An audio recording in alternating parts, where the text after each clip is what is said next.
Hello, and welcome back to Highway to NIL, the podcast series that discusses legal developments in the name, image, and likeness, or NIL space. NIL, of course, affects colleges and universities all over the country, particularly those in Division I athletics. And in this podcast series, we delve deep into the current NIL rules impacting colleges and universities and their compliance departments. My name is Cal Stein, and I am a litigation partner at Troutman Pepper. I come to you today with three of my colleagues. The first is fellow Highway to NIL host Chris Brawley, and the two others are new to Highway to NIL, but not new to the NIL space. Danny Clifford and Pat Zancoli are Troutman Pepper associates who have been important contributors to our NIL working group for some time. We are here today to talk about the Senate hearing that took place just a little over a week ago. The United States Senate Judiciary Committee held a hearing on name, image, and likeness and the future of college sports. And with a weighty hearing name like that, you'd better have some heavy hitters in attendance providing testimony, and the Senate Judiciary Committee did. Among others, they had Charlie Baker, the president of the NCAA, testifying, as well as Tony Petitti, the Big Ten commissioner, and Jack Swarbrick, the current athletic director at Notre Dame.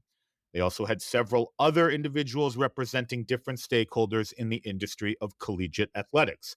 And today we're going to talk about that hearing, but we're not just going to tell you what happened. We're going to talk about our key takeaways from the testimony that was given, and equally important, if not more, the questions and comments from the United States senators. But before we dive into those takeaways, I do want to give Chris, Danny, and Pat an opportunity to introduce themselves. Danny and Pat to introduce themselves to the Highway to NIL audience for the first time. So Chris, why don't we start with you? Thanks, Cal. Like you said, my name is Chris Brawley. I'm a litigation associate in our firm's Philadelphia office, and I advise colleges and universities of all sizes on name, image, and likeness, particularly regarding compliance with state NIL laws, NCAA bylaws, and other NCAA policies and guidance concerning permissible and impermissible NIL activities. And like you said, I'm happy to welcome and introduce two of the newest members of our team, Danny Clifford and Pat Zancoli. Danny, why don't you introduce yourself? Thanks, Chris. Hi, my name is Danny Clifford. I'm a corporate associate at Troutman Pepper, sitting in our Philadelphia office. I'm excited to be working with the NIL team here at the firm. Hi, everyone. My name is Pat Zancoli. I am a litigation associate here at Troutman Pepper, also in our Philadelphia office. And I'm really excited to be working with Cal, Chris, and Danny and speak with you all today. Thanks, guys. Thanks, Chris, and welcome, Danny and Pat. All right, let's get right into the key takeaways from the Senate hearing. And as most listeners are going to know, the goal of this hearing was for the senators to get information. They ask questions and people testify and provide answers.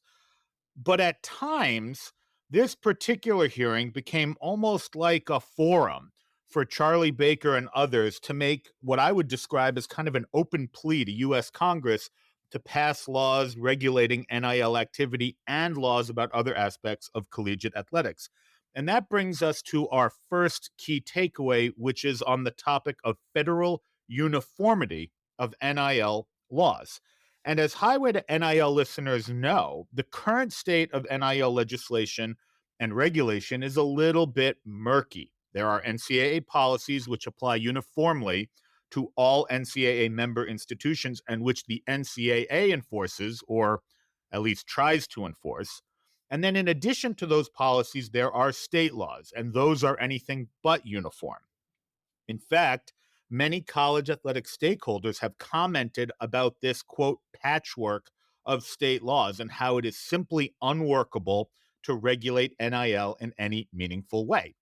And as a result, many stakeholders have openly lobbied the U.S. Congress to step in and pass uniform laws that would apply across the board to even the playing field. Now, Chris, the possibility of Congress passing federal laws to create uniformity is obviously an important topic and something that NCAA President Baker, in particular, affirmatively brought up to the Senate Judiciary Committee during the hearing. What's the big takeaway here?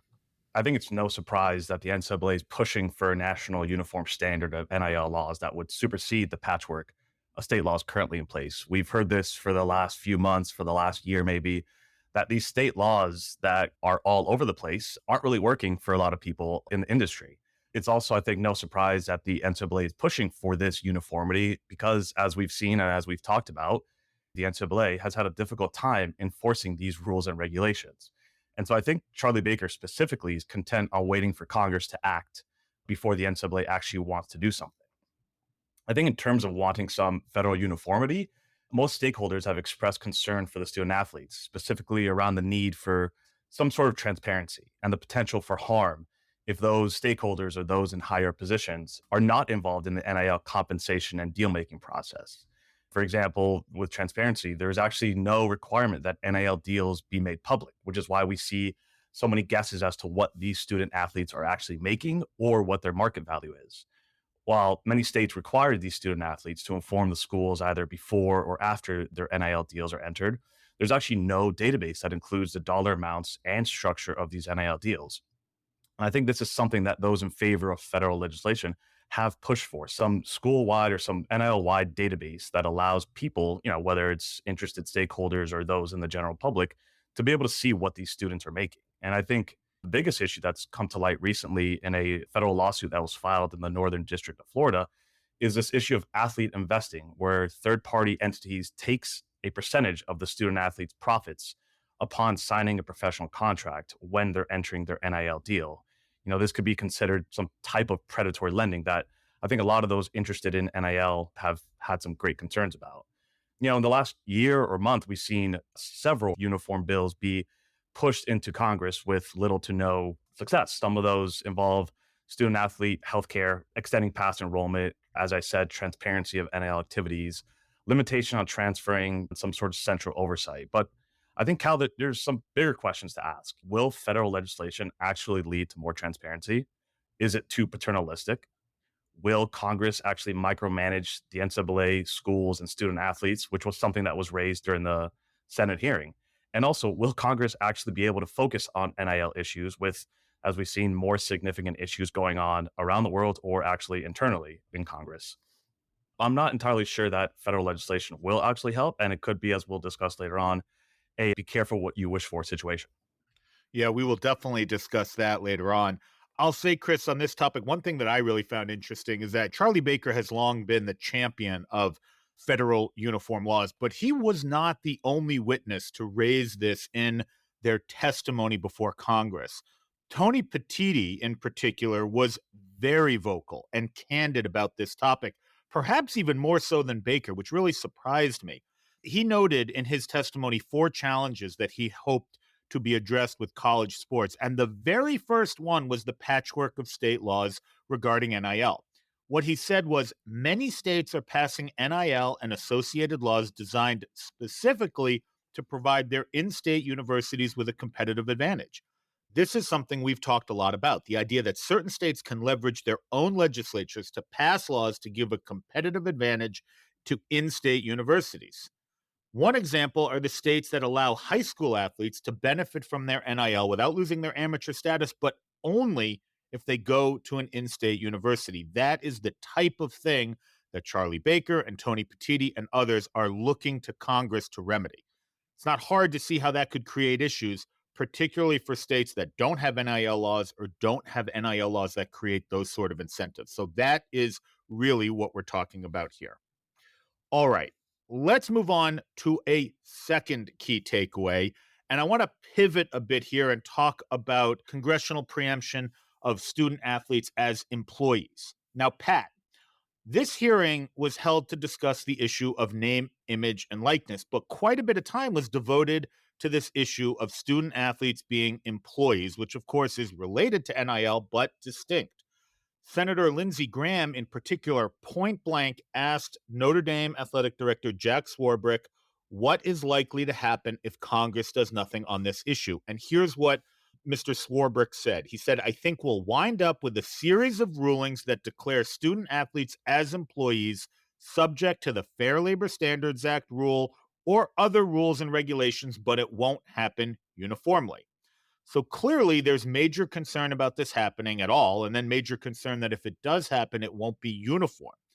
One of the key takeaways we have discussed from the hearing is the likelihood that because of this concern, Congress may act to preempt state laws in this area. Pat, what did you think about this?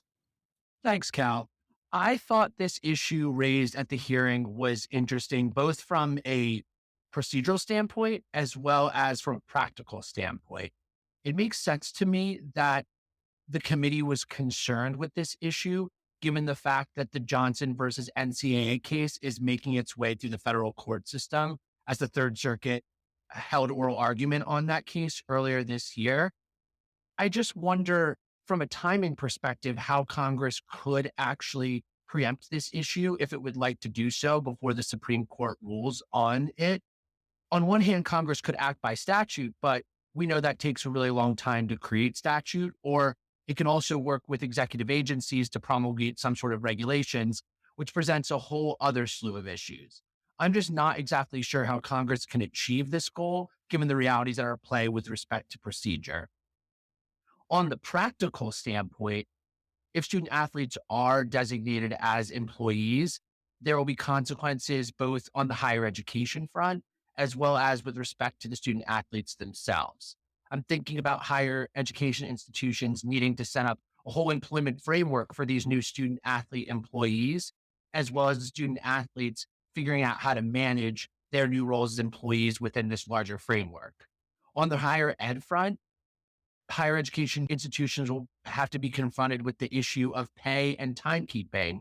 If student athletes are named as employees, will they be paid on an hourly rate or will they be salaried?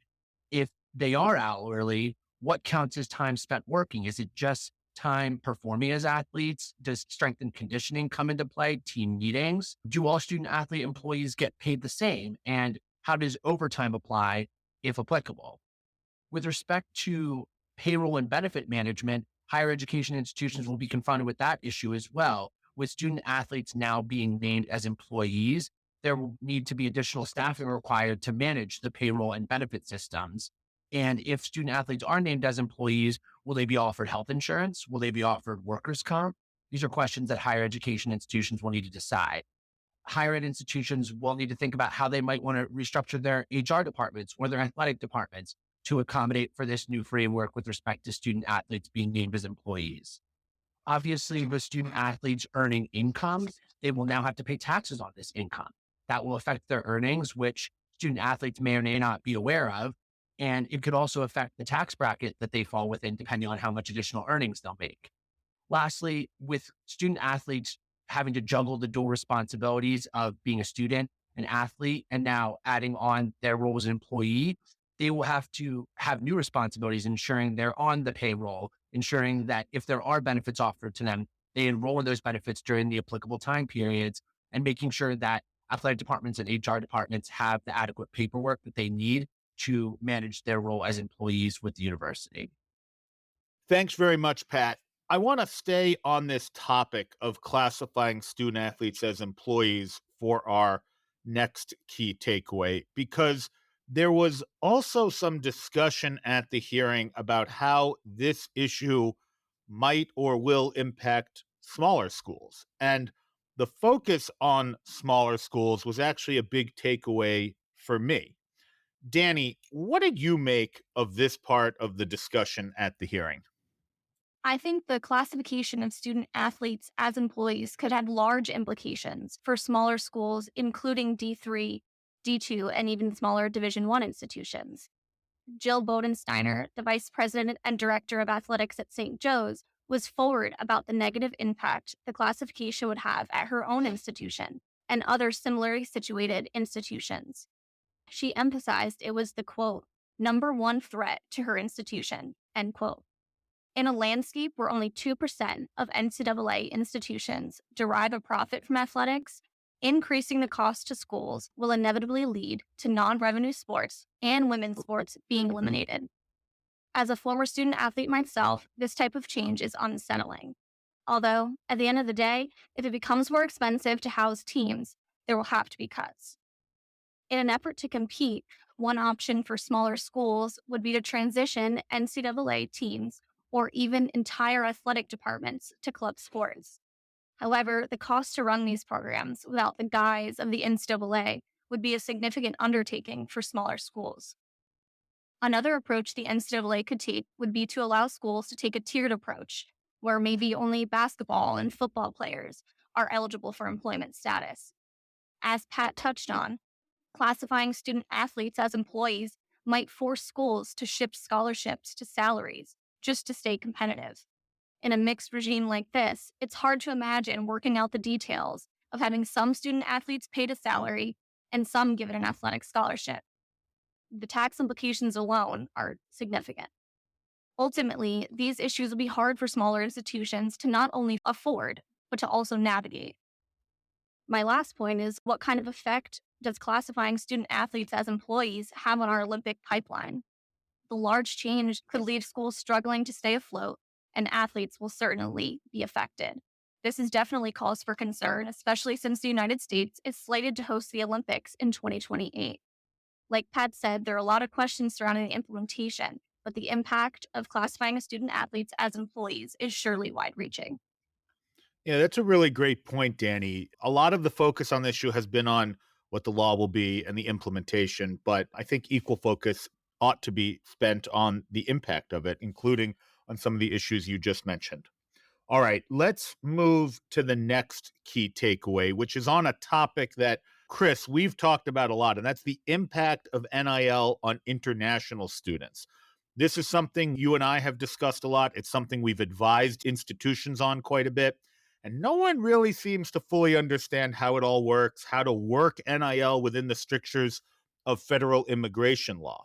Now, two Senators Blumenthal and Ricketts, have actually introduced a bipartisan NIL bill that, if passed, would address this issue for international students. But unless and until that happens, schools still have to operate within the rules that exist now. So, Chris, do me a favor, give us a quick reminder on why this is such an issue, and then let's talk a little bit about the takeaways on it from the hearing.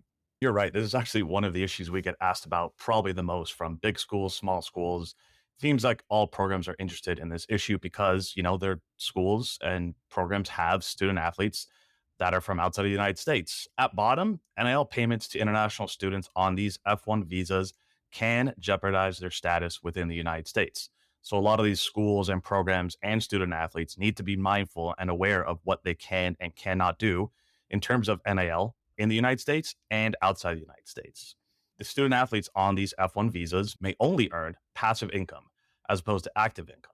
For example, if a student athlete were to run a camp or perform other NIL activities outside of the United States and receive compensation outside of the United States, this would likely not violate immigration laws. Active income, on the other hand, would be, for example, signing jerseys for profit within the United States and being compensated within the United States, thus likely violating immigration laws. We've actually seen several high-profile schools and programs and student athletes navigate this issue and go overseas for tournaments or games, allowing their international student athletes to participate in NIL activities without running afoul of immigration laws. And as you said, at the Senate hearing, this was a topic of interest. Senator Richard Blumenthal asked all the witnesses that were testifying if they would support a bill addressing international students' publicity rights. Again, they all agreed. What was interesting was that immediately following the Senate hearing, Senators Blumenthal and Ricketts introduced a bipartisan bill that already had support from the senators' home states, Connecticut and Nebraska, respectively. The proposed language says international students on F1 visas, quote, shall be eligible for employment authorization for the purpose of engaging in activities pursuant to an endorsement contract for the commercial use of the non-immigrant's name, image, or likeness. It's a 2-page bill, quite different from all the other federal uniformity NIL legislation that has been proposed. It has already bipartisan support, and I think it's easily digestible for stakeholders that are interested in NIL because it targets one sector of the student athlete population, international students. So I'm interested to see how this plays out because this is certainly an issue that is maybe not at the forefront of people's minds, but it's certainly an issue that we get asked about a lot as it relates to international students and their ability to be compensated for their name, image, and likeness. Yeah, this is really one of those practical everyday issues that comes up a lot and maybe wasn't something that was contemplated at the start of NIL, but has really become a sticky wicket for a lot of these schools. Let's pivot again slightly to another takeaway and another issue that came up during the hearing, that of Title IX. Now, I was not surprised when the issue of Title IX came up during the hearing, but I was a little bit, at least, surprised how it came up and how the primary focus of the Title IX discussion was on the role of NIL collectives and how they impact Title IX compliance at schools. So, Danny, talk to us a little bit about how this came up at the hearing and what was said. I completely agree, Cal. According to testimony at the Senate hearing, Title IX does not apply to collectives, which is resulting in a disproportionate percentage of collective dollars going to male athletes. Title IX requires schools to provide male student athletes and women student athletes with equal treatment and benefits. Some experts say that about 95% of collective dollars are going to men's sports. So, how is this okay? Well, Title IX only applies to educational institutions receiving funds. Currently, NCAA guidance disallows schools from being involved in NIL distributions. So collectives are free to distribute money as they see fit, because the NCAA drew a line in the sand between the institution and the collective. A modification of state laws that blurs that line and allows schools to be more involved in NIL and the collective process raises flags for schools who must comply with Title IX. The more closely aligned the collective is with the institution, the greater the potential risk is under Title IX. That's certainly an issue that's going to get a lot more attention in the coming days and weeks and months and years. It'd be fascinating to see how that gets resolved, including perhaps by Congress one day. I think Danny makes a great point, and I think it's something that we've actually talked about and advised schools at length about is how closely related are these collectives to the schools? You know, we've seen high profile schools kind of what we call taking NIL in-house and then subsequently dropping it, given an IRS memo that said these collectives would not be tax exempt anymore. And I think the schools need to be careful with how closely related the collectives are to the actual schools to make sure, you know, one, that they're complying with NCAA guidelines, but also that they're not being impacted by Title IX regulations. It's a great point, Chris. Great addition. Thanks for jumping in with that. Let's now shift to our final takeaway from the hearing that we're going to talk about. And this is one that Chris actually previewed much earlier in the day when he said, might be a matter of be careful what you wish for in the context of Charlie Baker and others openly lobbying Congress to pass federal laws about NIL and collegiate sports. And to me, this was perhaps the most striking moment of the entire hearing. In the middle of the hearing, John Kennedy, senator from Louisiana, spoke directly to Charlie Baker about this and about what I've described, I think accurately, as his open lobbying for congressional legislation. In response to that lobbying, Senator Kennedy had some very pointed words for Baker, the message being, be careful what you wish for. Here's what Senator Kennedy said. First, quote, you may regret asking Congress to intervene here. Second, all of a sudden, you're going to be micromanaged, referring, of course, to the NCAA. And third, I'd be real careful before you invite Congress in to start micromanaging your business. This is something that I've said for a while now. It is downright unique for someone in Charlie Baker's position to be going to Congress and asking Congress to pass laws that will regulate his organization here, the NCAA.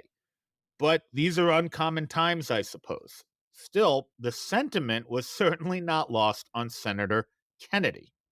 Pat, what do you make of all this? Senator Kennedy clearly thinks that there's a need for balance in this space. On one hand, you have concerns over transparency, regulation, and fairness. And on the other hand, you have the ideas of independence and self-governance. President Baker lobbying Congress for legislation indicates that the NCAA wants help with NIL, and it feels it needs help. But as Senator Kennedy notes, help from Congress will come with the cost that you alluded to. I don't think Senator Kennedy's concerns will change Baker's mind or his belief in the need for congressional action. But I do think if Congress does act, these comments may read differently in 5, 10, 15 years, depending on how well things play out. Yeah, I must say, I found this entire exchange to be genuinely fascinating. If Congress does step in and pass laws. There's no way right now to know whether Charlie Baker, Tony Petitti, Jack Swarbrick, or anyone else is going to regret it. But for now, what we do know is that Charlie Baker and those others are nothing short of desperate for Congress to intervene and help them regulate NIL and other aspects of college athletics.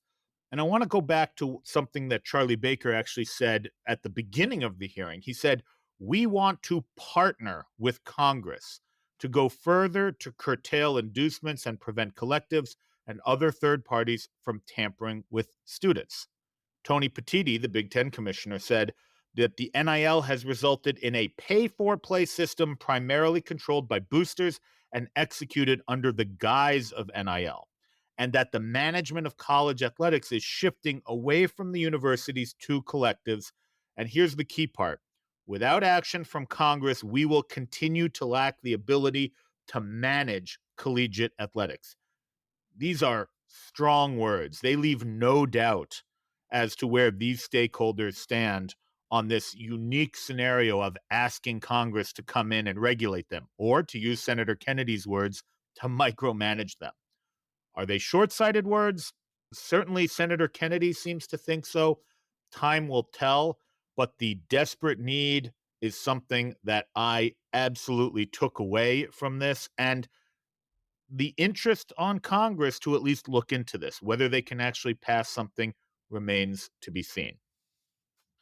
And with that, we're out of time here today, so I want to bring this really interesting discussion to a conclusion. I want to thank Chris, Danny, and Pat for joining me on this podcast, and I also want to thank everyone for listening. If you have any thoughts or any comments about this series or about this episode, please feel free to contact me directly at callan.stein@troutman.com. I also invite everyone to check out Troutman Pepper's State NIL Tracker, that webpage, which we update anytime there are changes in state laws and now federal NIL bills. That tracker can be accessed through the Highway to NIL webpage, or you can always use a simple Google search to find it. We are very proud that our tracker is one of the first, if not the first result when you Google state NIL laws. You can subscribe and listen to other Troutman Pepper podcasts wherever you listen to podcasts, including on Apple, Google, and Spotify. Thank you for listening.